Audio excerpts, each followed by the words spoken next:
Hello, good morning, dear students. How are you? I hope you are all fine.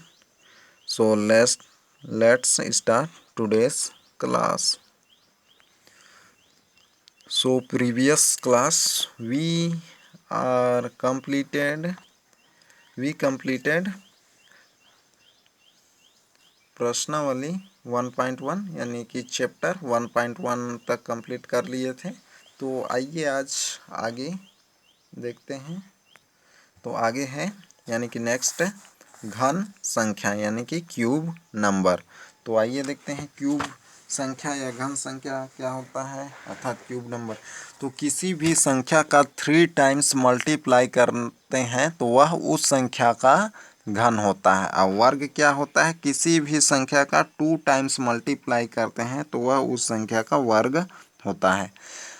जैसे अब हमने वर्ग संख्या पर विचार किया तो किसी संख्या को उसी संख्या से गुणा करने पर प्राप्त गुणनफल उस संख्या की वर्ग संख्या कहते हैं। अब यदि गुणनफल को पुनः उसी संख्या से गुणा कर दिया जाए तब प्राप्त संख्या उस संख्या की घन बन जाएगी।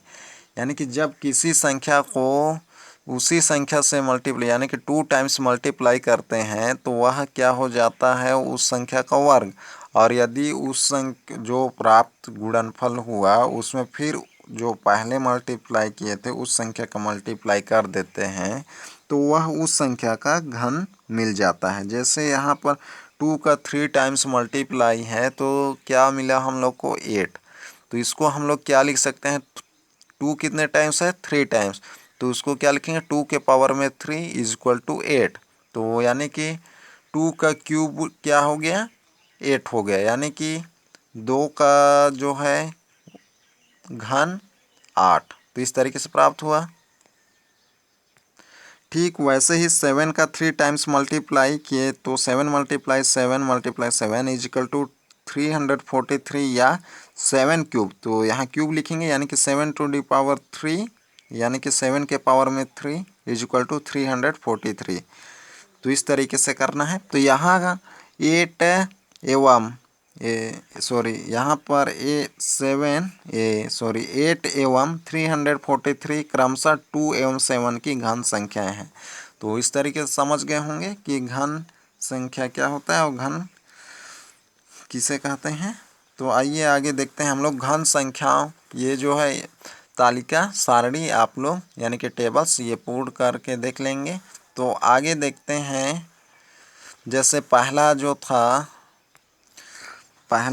क्या था 3 बार गुणा, तो घन में कितने 3 बार गुणा करते हैं तो 1 मल्टीप्लाई 1 तो घातीय रूप क्या होगा 1 का घात 3 यानी कि 1 क्यूब इज इक्वल टू 1।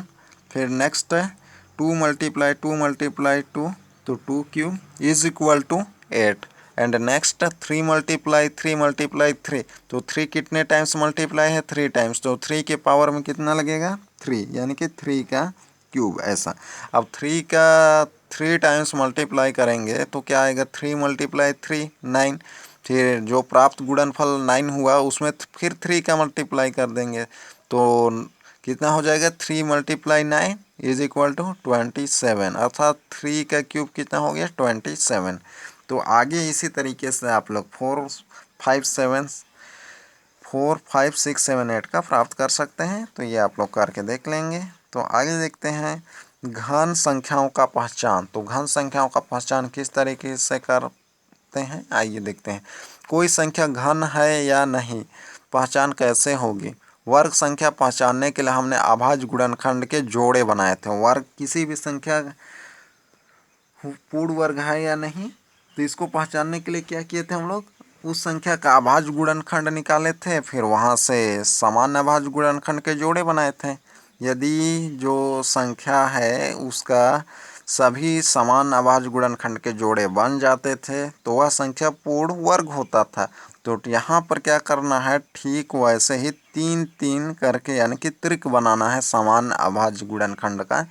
यदि किसी भी संख्या का समान अभाज्य गुणनखंड का त्रिक बनता है तो वह पूर्ण घन होता है। तो आइए देखते हैं एग्जाम्पल से, तब अच्छे से समझ में आ जाएगा।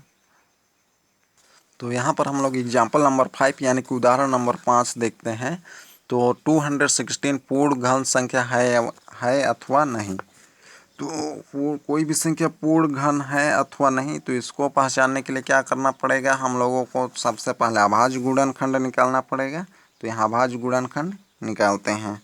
तो 216 का अभाज्य गुणनखंड निकालेंगे तो इस तरीके से। तो 2 से 2 1 जा 2, फिर 0 2 0 जा 0, यहाँ पर कितना हो जाएगा 16 हो जाएगा। तो 2 8 जा 16, फिर 2 से 2 5 जा 10, 2 4 जा 8, फिर 2 से 2 2 जा 4, 2 7 जा 14। अब 2 से डिवाइड नहीं होगा क्योंकि यहाँ पर जो इकाई है वह विषम आ गया है। अब ये किससे 3 से 3 9 जा 27, फिर 3 से 3 3 जा 9, फिर 3 से 3 1 जा 3। तो इस तरीके से अभाज्य गुणनखंड क्या मिला 2 3 टाइम्स एंड 3 भी 3 टाइम्स। तो अतः तो यहाँ पर 216 का अभाज्य गुणनखंड क्या मिला 2 जो है 3 टाइम्स एंड 3 जो है 3 टाइम्स, यानी कि सभी समान अभाज्य गुणनखंड के यहाँ पर त्रिक बन रहे हैं। तो 3 है तो इस तरीके से उसके नीचे अंडरलाइन ऐसा बना देंगे। अगर नहीं बनेगा तो नहीं करना है ऐसा अंडरलाइन। तो इस तरीके से 3 में एक अंडरलाइन ऐसा, तो सभी का बन गया है त्रिक। तो अतः क्या हो जाएगा 216 जो है पूर्ण घन है। तो अतः 216 पूर्ण घन संख्या है। तो इसी तरीके से बना के देख लेंगे। तो जिसका नहीं बनेगा तो वह पूर्ण घन नहीं है, जिसका बनेगा त्रिक वह, यानी कि सभी अभाज्य गुणनखंडों का इस तरीके से त्रिक बनना चाहिए ऐसा। अगर नहीं बन रहा है तो वह पूर्ण घन संख्या नहीं है। तो बन जाएगा। तो आइए देखते हैं अब आगे जो है उदाहरण नंबर 6। बताइए कि संख्या 625 पूर्ण घन है अथवा नहीं। तो ये आप लोग बना के देख लेंगे। जैसे मैं अभी बताया आप लोगों को अभाज्य गुणनखंड निकालना, वैसे ही अभाज्य गुणनखंड निकालेंगे। फिर इसके बाद उस अभाज्य गुणनखंड के यानी कि सभी समान अभाज्य गुणनखंड के जोड़ी बनाकर देख लेंगे कि जोड़ी बन रहा है या नहीं। यदि बन रहा है तो पूर्ण होगा, यदि नहीं बन रहा है तो पूर्ण घन नहीं होगा। तो आगे देखते हैं हम लोग उदाहरण नंबर 7। उदाहरण नंबर 7 है, वह छोटी सी छोटी संख्या ज्ञात कीजिए जिसे 68,600 से गुणा करने पर गुणनफल पूर्ण घन हो। तो क्या बोला है यहाँ पर, वह छोटी से छोटी संख्या ज्ञात कीजिए जिसे 68,600 में गुणा करने पर गुणनफल पूर्ण घन संख्या हो। तो पूर्ण घन संख्या हो किस ऐसे संख्या को हम लोग किस ऐसे छोटी छोटी संख्या को मल्टीप्लाई कर दें कि इसमें पूर्ण घन हो। तो उसको ज्ञात करने के लिए क्या करना पड़ेगा, इसका अभाज्य गुणनखंड निकालना पड़ेगा। जब अभाज्य गुणनखंड निकालेंगे इसके बाद क्या करेंगे, सभी का त्रिक बना के देखेंगे कि जो भी संख्या का त्रिक नहीं बन रहा है बनेगा, तो यानी कि उसमें और कितना हम लोग को चाहिए कि उसका त्रिक बन जाए, तो जितना चाहिए रहता है उसी का मल्टीप्लाई कर देते हैं। तो आइए अभाज्य गुणनखंड निकालते हैं। तो यहाँ ये अभाज्य गुणनखंड निकाला गया है। तो आइए हम लोग निकाल के देखते हैं। ये अभाज्य गुणनखंड तो निकालने आ जाएगा, जैसे मैं अभी बताया ठीक वैसे निकालना है। तो यदि अभाज्य गुणनखंड निकालेंगे तो इस तरीके से निकलेगा। तो अभाज्य गुणनखंड निकाले तो यहाँ 2 जो है 3 टाइम्स, 5 2 टाइम्स एंड 7 है 3 टाइम्स। तो इस तरीके से आएगा। तो निकाल के देख लेंगे आप लोग, जैसे कि मैं 216 का बताया वैसे निकालेंगे। इस तरीके से ऐसा निकालेंगे, फिर इसी तरीके से ऐसा जोड़ी बनाएंगे, त्रिक बनाएंगे जैसे कि यहाँ बनाया। तो यहाँ 2 जो है 3 टाइम्स, 5 2 टाइम्स एंड 7 3 टाइम्स। तो 2 का तो त्रिक बन गया, यहाँ 7 का भी त्रिक बन गया, किसका 5 का नहीं बना है। तो यहाँ 5 कितने टाइम्स है 2 टाइम्स है। अगर और 1 टाइम्स 5 रहता तो 5 का भी क्या बन जाता, त्रिक बन जाता। तो कितना 5 चाहिए हम लोग को त्रिक, 5 का त्रिक बनाने के लिए 1 5 चाहिए। तो उसी 5 का मल्टीप्लाई कर देंगे किसमें, जिसमें 68,600 में। तो यह जो है पूर्ण घन बन जाएगा। तो इस तरीके से करना है। तो यहाँ 68,600 में गुणनखंडों में 2m7 के तो त्रिक बन गए, किंतु 5 के त्रिक बनाने के लिए एक और बार 5 का गुणा करना होगा। यहाँ देख रहे होंगे कि 5 कितना 2 टाइम्स है, तो त्रिक के लिए और एक 5 चाहिए, तो हम लोग को और एक 5 का गुणा करना होगा। अतः 68,600 में यदि 5 का गुणा कर दें तब वह पूर्ण घन संख्या बन जाएगी। तो इस तरीके से करना है, बन जाएगा। और भाग वाला में क्या होता, इन सबको हटाना, जिसका भी त्रिक नहीं बनता है उन सबको हटाना पड़ता है भाग वाले में। और गुणा करें बोलेगा तो क्या करना है, जितना चाहिए और कितना चाहिए कि हम लोग उसमें गुणा करें तो उसका त्रिक बन जाए, तो बन जाएगा। तो आगे देखते हैं उदाहरण नंबर 8। तो वह छोटी से छोटी संख्या ज्ञात कीजिए जिसे 4,08,375 में भाग करने पर भागफल पूर्ण घन हो जाए। तो यहाँ पर बोला है भाग करना, तो यहाँ पर भी आप लोग अभाज्य गुणनखंड निकाल लेंगे। तो इस तरीके से निकालेंगे ही निकालेंगे, आप लोग डायरेक्ट जो है ऐसा नहीं लिखेंगे। तो इस तरीके से आप लोग निकालेंगे, ऐसा निकाल लेंगे। निकाल लेने के बाद ये लिखेंगे। तो इसका जो अभाज्य गुणनखंड है 4,08,375 का 3 टाइम्स मिला, 5 भी 3 टाइम्स एंड 11 है 2 टाइम्स। तो यहाँ पर भाग करने बोला है, तो जितने का त्रिक नहीं बने रहता है उसी का भाग देते हैं। और गुणा करने के लिए यहाँ बोलता तो क्या करते, तो और एक 11 का मल्टीप्लाई करते तो त्रिक बन जाता, तो यानी कि 11 का मल्टीप्लाई। लेकिन भाग बोला है तो क्या करेंगे, आइए देखते हैं। तो यहाँ 4,08,375 के गुणनखंडों में 3 व 5 के तो त्रिक बन गए, किंतु 11 के त्रिक नहीं बन सका। अतः 4,08,375 में 11 मल्टीप्लाई 11, तो इसी का डिवाइड करेंगे, इन दोनों को हटाना पड़ेगा। यानी कि 11 मल्टीप्लाई 11 से ही डिवाइड करेंगे, यानी कि 2 टाइम्स 11 से डिवाइड करेंगे तभी तो ये यहाँ से हटेगा ना। तो क्या कर देंगे, 11 मल्टीप्लाई 11 इज इक्वल टू 121 का भाग दें, तब भागफल पूर्ण घन संख्या बन जाएगा। तो इस तरीके से बनाना है, वह छोटी से छोटी संख्या गुणा करें और वह छोटी से छोटी संख्या भाग दें वाले क्वेश्चन में, तो बन जाएगा। तो आगे देखते हैं प्रश्नावली 1.2। तो प्रश्नावली 1.2 है, निम्न संख्याओं में से कौन सी संख्या पूर्ण घन है और कौन सी नहीं है। तो ये तो अभी हम लोग पढ़े, तो ये आप लोग बनाएंगे। तो आगे इसमें का आप लोग बना के देख लेंगे।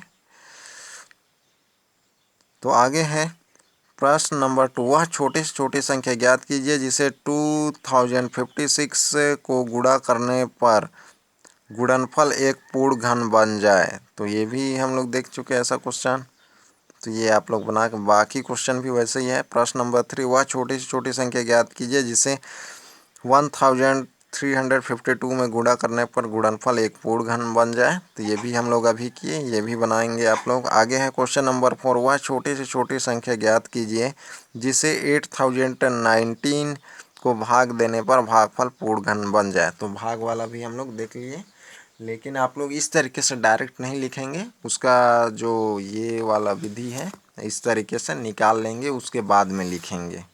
बाकी तो ऐसे ही बनाना है इसी एग्जाम्पल के जैसा, तो बनाएंगे। तो आगे देखते हैं। आगे है प्रश्न नंबर 5। ये प्रश्न 1 में जो घन संख्या है उन्हें से किन्हें छोटी से छोटी संख्या गुणा करें गुणनफल बन जाए, तो ये बना के देखेंगे। तो आगे है वर्गमूल, तो स्क्वायर रूट। आइए देखते हैं स्क्वायर रूट क्या है। अध्याय के शुरुआत में हमने पूर्ण वर्ग संख्या के बारे में अध्ययन किया, आइए उसे क्रियाकलाप द्वारा पुनः दोहराते हैं। तो आइए देखते हैं फिर से। तो यहाँ पर क्रियाकलाप 3, तो संख्या 16 का अभाज्य गुणनखंड। तो अभाज्य गुणनखंड तो निकालने आ जाएगा, जैसे हम लोग इस तरीके से ऐसा करके निकालते थे, ऐसा उसी से निकालना है। तो 16 का अभाज्य गुणनखंड क्या मिला, 2 × 2 × 2 × 2। तो 16 का अभाज्य गुणनखंड में 2 कितने टाइम्स आया, 4 टाइम्स आया। तो इस तरीके से ये पेयर कर लिए, यानी कि जोड़ी बना लिए। फिर किस संख्या का वर्ग है, तो किस संख्या का वर्ग है, तो उसको ज्ञात करने के लिए क्या करते हैं, जो जोड़ी बनाते हैं उसमें से एक एक संख्या को लेते हैं। तो यहाँ 2 का एक जोड़ी है तो यहाँ से एक 2 लेंगे, फिर यहाँ भी 2 का जोड़ी है तो यहाँ से भी एक 2 लेंगे। तो 2 × 2 इज इक्वल टू 4। तो यानी कि 16 का वर्ग कितना मिला, ये वर्गमूल 4, यानी कि 4 का वर्ग कितना है 16। उसी तरीके से 25 का भाज्य गुणनखंड 5 × 5, तो यह क्या है, किस संख्या का वर्ग है 5, तो यहाँ एक पेयर है तो यहाँ क्या हो जाएगा 5। और उसी तरीके से 36 को हम लोग क्या लिख सकते हैं, 6 × 6 लिख सकते हैं, या उसी को क्या लिख सकते हैं, अभाज्य गुणनखंड निकालेंगे तो 2 × 2 × 3 × 3 ऐसा भी लिख सकते हैं, या तो इसको या तो ये। अब यहाँ से एक आएगा तो ये 6, अब यहाँ से लेंगे तो यहाँ से 2 आएगा और यहाँ से एक 3 आएगा, दोनों का मल्टीप्लाई 6 हो जाएगा। तो इस तरीके से करना है। तो आगे आप लोग बना के देख लेंगे। तो आगे देखते हैं, उपरोक्त क्रियाकलाप में आपने देखा कि 4 का वर्ग 16, 5 का वर्ग 25, 8 का वर्ग 64। इसी तरह से भी हम कहते हैं कि 64 का वर्गमूल 8 है, 64 का वर्गमूल 8 है। तो 8 का वर्ग कितना है 64, लेकिन 64 का अब इसको हम लोग पढ़ेंगे 8 का वर्ग 64, यानी कि इसका पावर 2 लगाएंगे तो 64 आएगा, लेकिन 64 का वर्गमूल कहेंगे तो इसका वर्गमूल क्या हो जाएगा 8। तो इसी तरीके से 25 का वर्गमूल 5, तो इसे ऐसा लिखते हैं 16 का वर्गमूल इज इक्वल टू, इस तरीके से ये चिन्ह देख रहे होंगे, इसे वर्गमूल का चिन्ह कहते हैं या स्क्वायर रूट। तो ये होगा, तो इसका वर्गमूल कितना 4। उसी तरीके से 25 का वर्गमूल ये, तो ये जो चिन्ह है इसको वर्गमूल का चिन्ह कहते हैं। तो ये आप लोग ध्यान में रखेंगे। तो यहाँ पर देखें कि किसी प्राकृत संख्या n का वर्ग प्रारंभिक विषम संख्याओं के योगफल के बराबर होता है। तो किसी भी प्राकृत संख्या का वर्ग क्या होता है, प्रारंभिक n विषम संख्याओं का योगफल। तो प्रारंभिक n विषम संख्याओं का योगफल कौन होता है, किसी भी संख्या का वर्ग। तो ये हुआ, तो इस तरीके से वर्ग निकालते हैं। तो आइए देखते हैं आगे। तो आगे हम लोग देखते हैं कि किसी पूर्ण वर्ग संख्या में से जितनी प्रारंभिक विषम संख्या को घटाने पर शून्य होता है वह उस पूर्ण वर्ग संख्या का वर्गमूल होता है। जैसे कि यहाँ पर दिया है, जिस प्रकार 5 प्रारंभिक विषम संख्याओं को जोड़कर 5 का वर्ग 25 यानी कि 5 का वर्ग 25 प्राप्त किया, क्या उसी प्रकार 25 में से विषम संख्या को घटाकर 25 का वर्गमूल प्राप्त कर सकते हैं। जैसे आइए देखते हैं, 25 - 1 = 24, तो 24 - 3 = 21, 21 - 5 = 16, फिर 16 - 7 = 9, 9 - 9 = 0। तो यानी कि क्रमशः विषम संख्या का माइनस करते गए।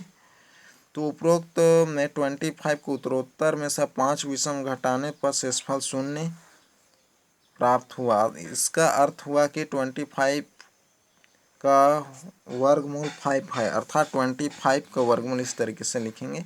यानी कि किसी भी संख्या का वर्गमूल ज्ञात करने के लिए उससे पहले जो विषम है, तो यानी कि क्रमागत विषम संख्या को क्रमशः माइनस करते जाते हैं। यानी कि पहले जो माइनस किए 25 में 1, तो 24 मिला, फिर क्या किए, फिर जो प्राप्त हुआ उसमें फिर अगला 1 के आगे अगला विषम कौन 3 है, उसका माइनस किया तो 21 मिला। अब इसी 21 में 3 के आगे अगला विषम कौन है 5, 16 मिला।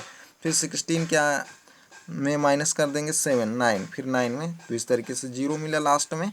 तो क्या हो गया, ये जो है 25 जो है पूर्ण वर्ग है, यानी कि पूर्ण वर्ग संख्या है। तो किसी पूर्ण वर्ग संख्या में से जितनी प्रारंभिक विषम संख्या को घटाने पर शून्य प्राप्त होता है वही उस पूर्ण संख्या का वर्गमूल होता है। तो इस तरीके से था ये।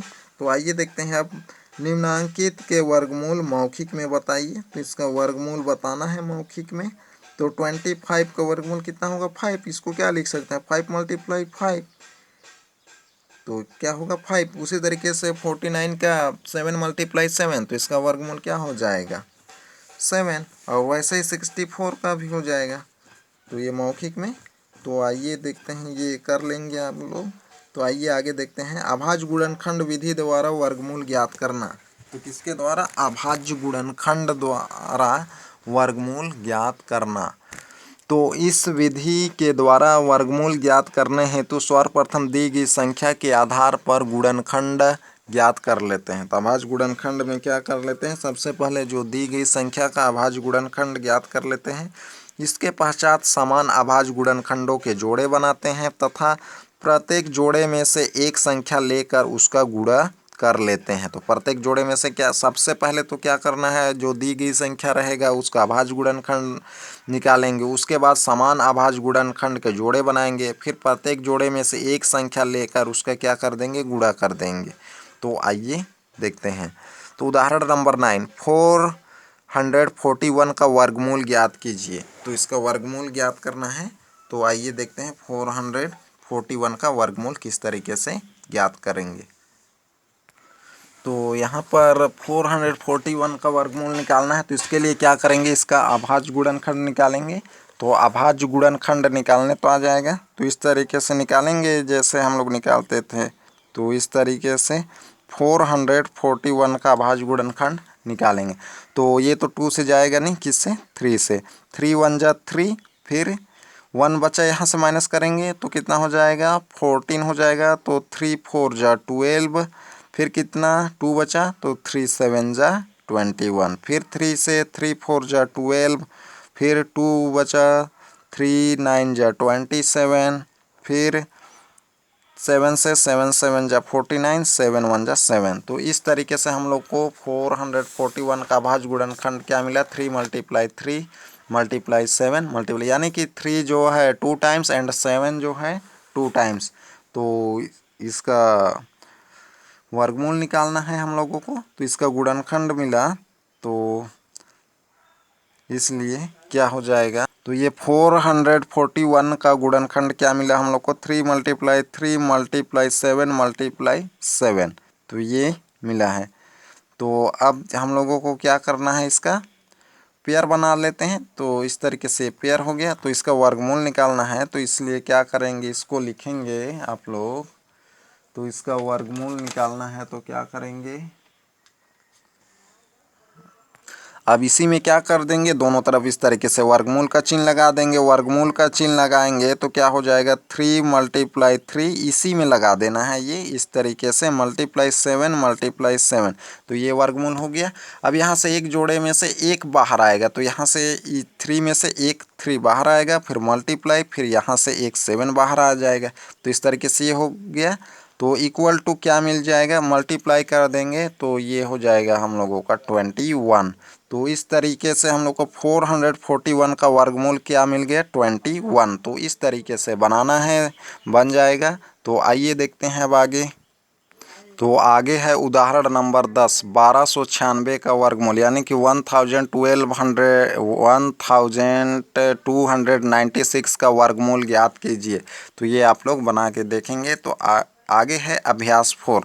तो इसमें का भी बना के देख लेंगे। तो आइए आज का होमवर्क देख लेते हैं आप लोगों का। तो आज का होमवर्क में रहेगा आप लोगों का प्रश्नावली 1.2 का प्रश्न नंबर 1 का, निम्नलिखित संख्याओं में से कौन सी संख्या पूर्ण घन है और कौन सी संख्या नहीं है। तो इसमें का question number 1 and question number 2 ये दो रहेगा। और रहेगा प्रश्न नंबर 2, वह छोटी से छोटी संख्या ज्ञात कीजिए जिसे 256 से गुणा करने पर गुणनफल एक पूर्ण घन बन जाए। तो ये है। और एक जो रहेगा आप लोगों का क्वेश्चन नंबर 4। तो ये 2 क्वेश्चन, ये 3 क्वेश्चन हो गया। तो ये होमवर्क में रहेगा। क्वेश्चन नंबर 1 का first and second and question number 2 and question number 4। तो ये होमवर्क है आप लोगों का। तो आज का क्लास यही तक, अगले क्लास में फिर मिलते हैं। Okay bye.